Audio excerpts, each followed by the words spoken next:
बहुत सारे मैसेज आते हैं कि मैं एक शेफलेस मॉडल मुझे वो दे रहे हैं, वहाँ पे किसी भी प्रकार की शेफ़ की ज़रूरत नहीं होती है। उनका कहना है कि आप किसी भी दूसरे या तीसरे व्यक्ति को पकड़ के ले जाइए, चाहे वो प्लम्बर हो, ड्राइवर हो, किसी भी, मैं प्रोफेशन की यहाँ बेइज्जती नहीं कर रहा हूँ, कि आप किसी भी व्यक्ति को लेकर आइए, हम उनको ट्रेनिंग्स देंगे और वो आपके लिए एज अ शेफलेस मॉडल काम करेंगे। तो यहाँ पे आपको समझना है, मैं आपको यहाँ पे कुछ पॉइंट्स रखने वाला हूँ लॉजिकली, आपको उनको समझना है, फिर ही आपको देखना है कि आपको ये बातें सही लग रही हैं या गलत लग रही हैं। सबसे पहले जब भी हम लोग किसी की फ्रेंचाइजी लेने की बात करते हैं या हम लोग सेफलेस मॉडल की बात करते हैं, तो हम लोग कोशिश करते हैं कि एक चीज़ों को हम लोग बार बार रिपीट कर पाएँ। पर उन चीज़ों को कब तक रिपीट आप करोगे? क्या आपको लगता है कि आप जो एक चीज़ जनवरी में बना रहे थे, क्या उसको आप कई सालों तक चला पाओगे या दसियों साल तक चला पाओगे? आपको आपके मेन्यू चेंज करने ही पड़ेंगे। आपको फिर से किसी ना किसी एक शेफ़ की या कुक की, एक एक्सपीरियंस बंदे की ज़रूरत पड़ेगी जो कि आपके मेन्यू को चेंज कर पाए। क्योंकि आपने अगर किसी एक हेल्पर को हायर करा है या किसी एक ऐसे व्यक्ति को हायर करा है जिसको कि आपने थोड़ी सी ट्रेनिंग दे दी है, तो वो सिर्फ वही चीज़ कर पाएगा जो कि जिसकी कि उसको समझ है या आपने उसको जो समझा है।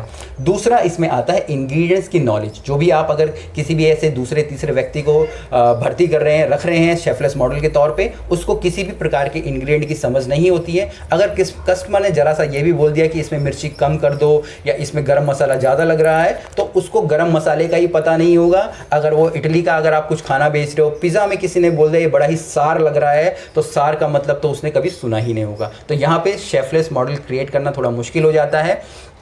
इसके बाद तीसरी आती है यहाँ पे नो स्कोप ऑफ क्रिएटिविटी।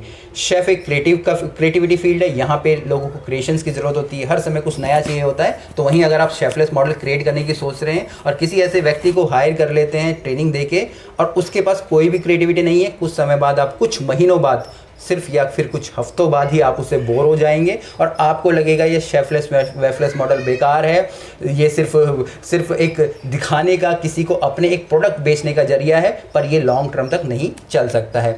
इसके बाद है, जब तक कस्टमर को यकीन नहीं होता है कि उसका खाना कोई एक अच्छा शेफ़ बना रहा है, वो कभी भी सेटिस्फाई नहीं हो पाएगा।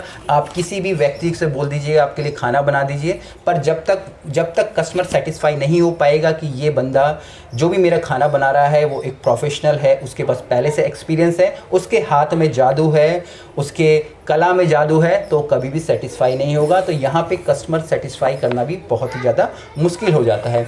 इसके बाद बात आती है यहाँ पे, हम लोग अगर किसी हेल्पर को भी हायर कर लेते हैं, किसी भी व्यक्ति को हायर कर लेते हैं, तो हम लोग उसको ट्रेनिंग्स तो दे देते हैं खाना बनाने की और वो रिपीट भी करने लग जाता है, पर हम उसको कभी भी ट्रेनिंग नहीं देते हैं यहाँ पे अपनी फूड सेफ्टी की या HACCP की या फूड सेफ्टी प्रोग्राम्स की। तो सिर्फ घूम फिर के वही बात आती है, वो सिर्फ खाना बना रहा है, बाकी चीज़ों का वो नुकसान कर रहा है। हो सकता है कि आपका खाना तो बराबर दे रहा हो, पर जो खाने के साथ जो चीज़ें लग रही हैं उनको बर्बाद कर रहा हो, आपकी वेस्टेजेस कर रहा हो। तो यहाँ पे मैं आपको यही बताने की कोशिश कर रहा था कि अगर आप किसी की फ्रेंचाइजी भी लेना चाहते हैं या शेफलेस मॉडल भी क्रिएट करना चाहते हैं, तो आप ऐसे लोगों को ढूंढिए जिनके के पास थोड़ा एक्सपीरियंस है। आप अपनी ऑर्गेनाइजेशन में उन्हें आगे बढ़ने का मौका दीजिए, उनको वहाँ पे सैलरीज बढ़ाइए, पोजीशंस बढ़ाइए और उनको मौका दीजिए अपने साथ काम करने का। आपको किसी भी प्रकार के शेफलेस मॉडल की ज़रूरत नहीं पड़ेगी। आप अपने ही एक कुक को शेफ बना सकते हैं, क्योंकि वो कुक है, उसके पास एक्सपीरियंस है, बस उसके पास पोजीशन नहीं है जो कि आपको देनी है।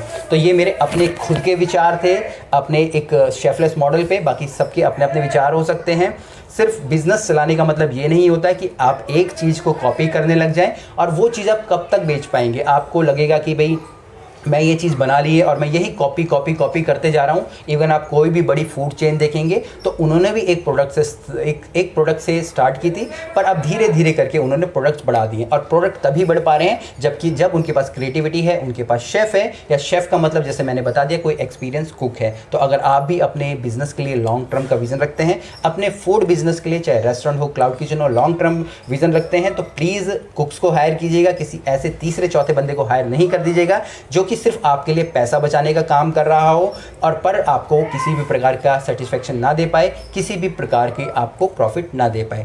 तो चलिए, कुछ भी क्वेश्चंस हो, कमेंट्स हो, आप नीचे लिख सकते हैं। फिर मिलेंगे एक नए वीडियो में, तब तक के लिए जय हिंद।